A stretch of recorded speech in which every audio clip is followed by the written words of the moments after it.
Nos encontramos al sur de Concepción, en la comuna de Coronel, zona acuñada bajo el término de la Cuenca del Carbón.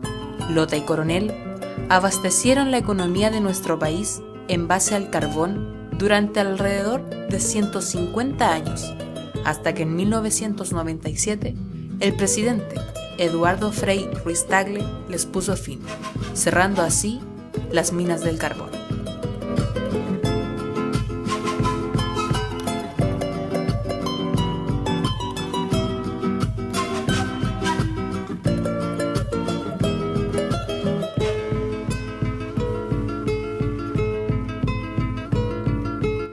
Es así que, buscando conocer y comprender las características y vivencias de un ex minero de la comuna de Coronel, nos juntaremos con don René Parra Somorrostro, quien fue un ex minero de la mina de Schwager por alrededor de 12 años. Huichoco Schwager, última generación de los mineros del carbón. Entonces, para iniciar, nos gustaría saber cuáles fueron los motivos o circunstancias que lo llevaron a trabajar en la mina y por qué escogió ese trabajo. Bueno, primero que todo, ingresamos a trabajar en la mina producto de la cesantía que existía en la zona, considerando que en ese año, estamos hablando del año entre el 80 y 83, había un récord de cesantía a nivel nacional, pero ese récord lo sustentábamos nosotros acá en Coronel. Y la verdad, las circunstancias nos llevaron a toda la juventud de ese instante a optar por la minería. ¿Tiene alguna relación su núcleo familiar con que usted haya optado a trabajar en la mina? Claro que sí. De hecho, vengo de una familia, digamos, minera, donde mi papá pertenecía a la empresa a la cual yo estaba ingresando, que era Carbonífera Schwager. Él entró a los 15 años a trabajar. ¿Cuál era la razón, la labor que realizaba su padre? Bueno, entró a trabajar como APIP, son trabajos varios, de diferentes tipos, y hasta llegar a un cargo más importante que era el de mayordomo, un supervisor en mina. Y usted, don René, cuéntenos, ¿a qué edad entró a trabajar a la mina? Bueno, yo entré a trabajar a los 20 años, APP, para los 21, más o menos a esa edad, y empecé a trabajar. Ahondando un poco más en lo que era su labor que realizaba en la mina, ¿cuál era su función? ¿En qué se desempeñaba? Bueno, cuando ingresé a trabajar, y como todos lo hacíamos cuando ingresábamos a las minas a trabajar, existía un periodo de preparación y a continuación de eso éramos APIL. Éramos trabajadores comunes y corrientes que trabajábamos con la pala, con el pico, qué sé yo, con máquinas de perforar y todo lo demás. Así uno iba escalando así con el tiempo. Iba a depender de cómo fuera uno para la pega, como se decía en ese tiempo en la mina. Eran términos mineros. ¿Cuántos días y horas trabajaba a la semana? Bueno, se trabajaban 8 horas, de hecho, era lo que hoy día también se elabora, pero lamentablemente como los salarios eran tan bajos, había momentos en donde teníamos que trabajar de lunes a domingo, prácticamente, por las necesidades que existían en los hogares. En relación a eso último que usted menciona, o sea, ¿usted encuentra que el salario que le daban a los mineros no era justo para la labor que se realizaba? Era totalmente injusto. De hecho, los salarios que pagaba la carbonífera y que le pagaban los mineros eran insuficientes. Hay que considerar que nosotros en esos años vivíamos al crédito, vivíamos encalillado, como decíamos nosotros, porque la verdad los salarios eran bajísimos. No alcanzábamos a comprarnos una prenda de ropa si no era en forma de crédito. Ese es más o menos como para dimensionar el bajo nivel de sueldo que existía en esta zona y en especial en la minería. En relación a la vida minera, ¿cómo eran las condiciones de trabajo? En relación a lo que se refiere a las condiciones laborales, eran definitivamente muy certificadas. De hecho, bueno, acá tengo fotos inclusive, fotos en las que yo estoy, y muestran en las condiciones que uno labora. O sea, Me refiero a ambientes tóxicos y siempre en ambiente tóxico, trabajando de rodillas, y no solamente eso, sino que respirando montones de gases que eran totalmente nocivos. Y también hay que considerar acá que nosotros, la gran mayoría de los mineros mueren por silicosis. ¿Qué significa eso? Significa, ¿no es cierto?, que el polvo de la roca se le pega a los pulmones y con eso iban muriendo las personas que trabajaban allá. De hecho, hasta el día de hoy siguen muriendo mineros producto de la silicosis, producto de las malas condiciones laborales que existían dentro de la mina. ¿Le habría gustado que las condiciones hubieran sido distintas? Claro que sí, claro que sí. No, yo creo que no solamente a mí, sino que a todos nos hubiera gustado que las condiciones hubieran sido más favorables para poder proyectarnos en el tiempo. Pero lamentablemente los derechos, ya sea, digamos, los derechos humanos que existían en la parte laboral en ese tiempo eran ínfimos. Por lo tanto, eso nos marcaba mucho. ¿Cómo se relaciona esto con su vida cotidiana, con el diario vivir de un minero? ¿Cómo era la vida minera en los años en los que usted estuvo trabajando? Bueno, la vida que teníamos nosotros era igual apegada a la familia, esto considerando los bajos sueldos, porque no nos daba como para poder salir y darnos lujo y ni mucho menos. La vida era una vida muy precaria, la verdad, con nuestros hijos y nuestra familia pasando privacidades la gran mayoría del tiempo, porque no teníamos los dineros, no teníamos los recursos como para poder vestirlos como queríamos y darles que comer como queríamos. O sea, cosas elementales que hoy día se dan, en ese tiempo no se dan, justamente era porque no teníamos los derechos que hoy día se tienen, digamos, para poder vivir con mejores salariales y más derechos también en lo que se refiere a otras cosas. En relación a cómo se llevaban los mineros con las jefaturas, ¿existían sindicatos en ese entonces de los mineros?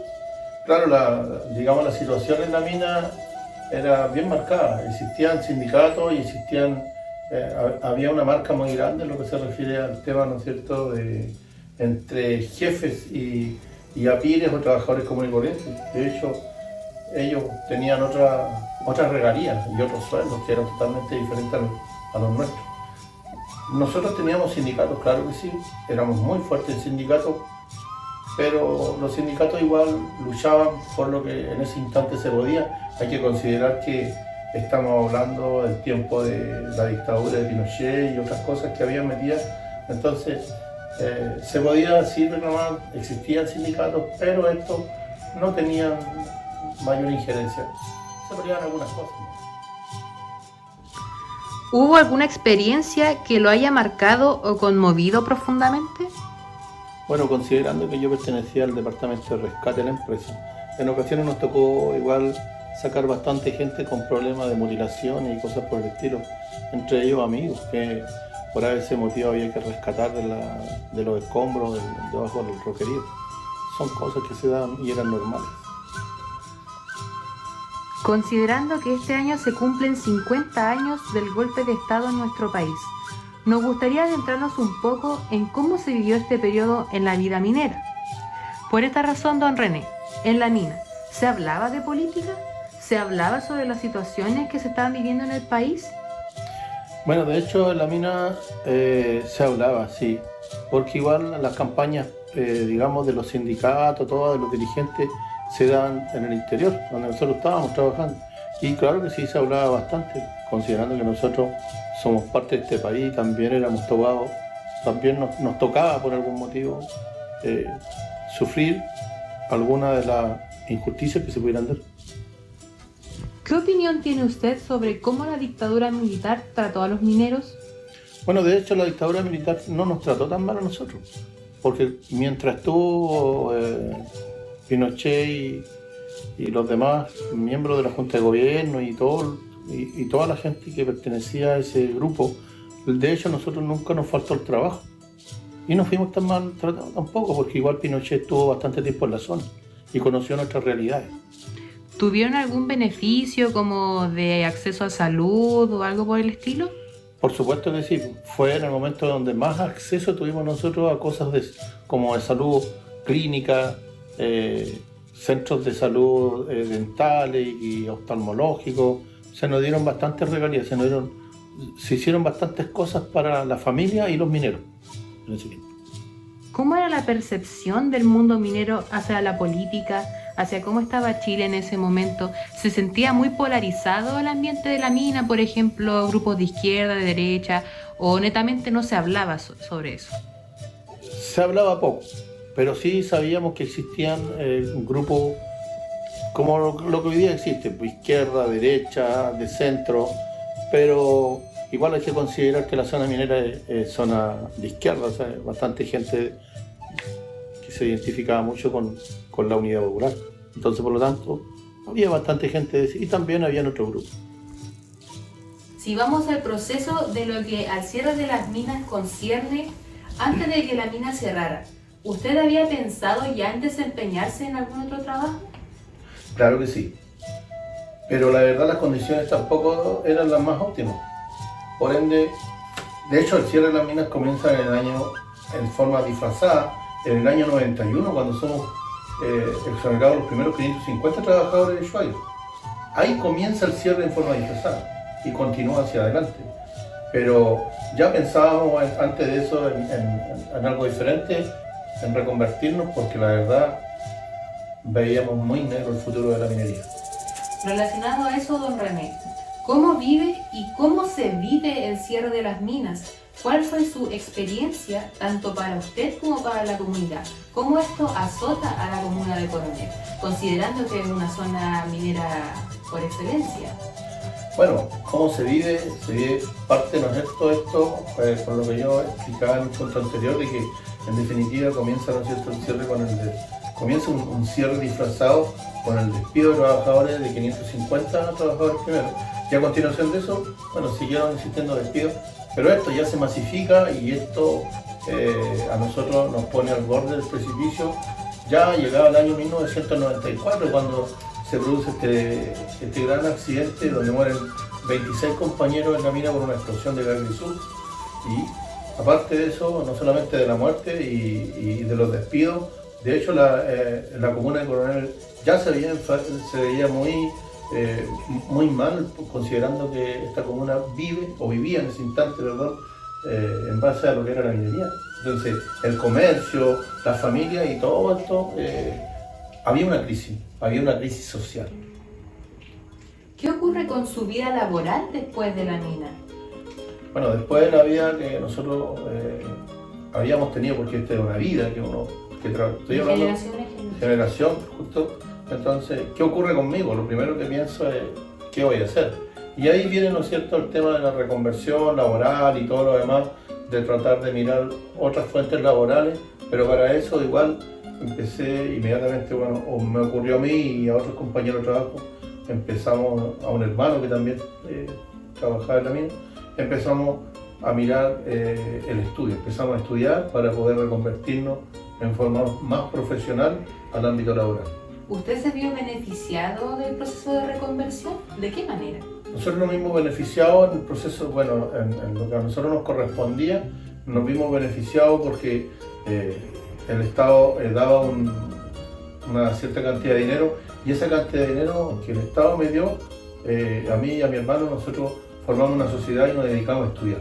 Entonces nosotros me benefició en el ámbito, digamos, de estudio, para poder nosotros proyectarnos más adelante en forma profesional en un trabajo de mejor calidad y que también iba a ofrecer a nuestra familia un mejor bienestar.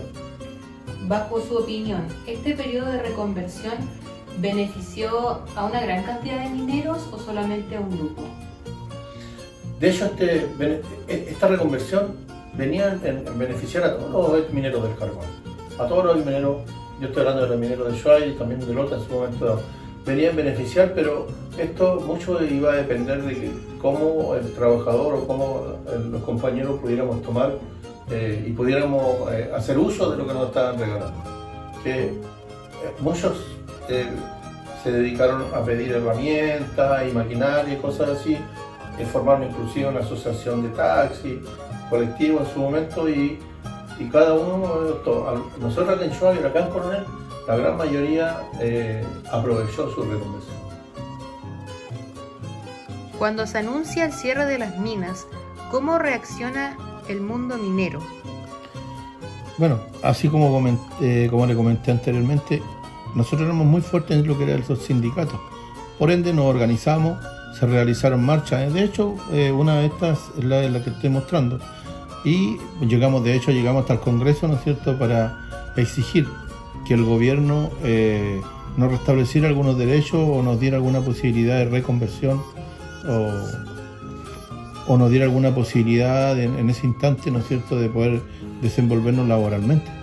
Aquí estoy con mi hermano, ¿cierto?, que también era minero, que en su momento igual fue exonerado. Estamos fuera del Congreso en Valparaíso, porque de hecho marchamos hasta Concepción y a continuación nos fuimos al Congreso Nacional para poder plantear nuestras inquietudes y solicitar al gobierno de turno que nos diera posibilidades de trabajo y de estudio.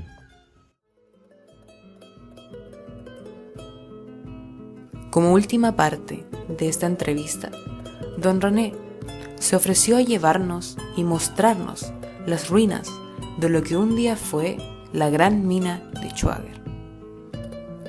En la actualidad, el gobierno municipal ha realizado múltiples gestiones por rescatar el patrimonio local de la comuna de Coronel.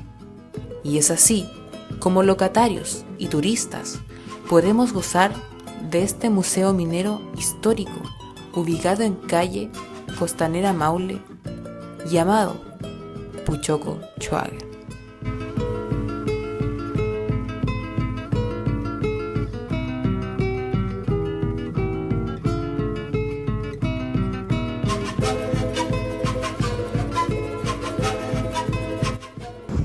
¿Dónde nos encontramos ahora? Acá nos encontramos en Puchoco Schwager. Aquí se inicia la extracción de carbón en Coronel, ¿no es cierto? Esta es el museo donde se encuentran todas las reliquias que nosotros utilizamos, digamos, dentro del área laboral en Schwager, propiamente tal. Acá tenemos el museo y acá tenemos la entrada a la mina, que después fue salida prácticamente, porque la mina tenía una entrada, ¿no es cierto?, que era de pique, que se encontraba en Maule, en el sector Arena, y esta era la salida, Puchoco Schwager, con algunas reliquias como las que tenemos acá, cosas eléctricas y alguna maquinaria que en algún momento dado también se utilizó.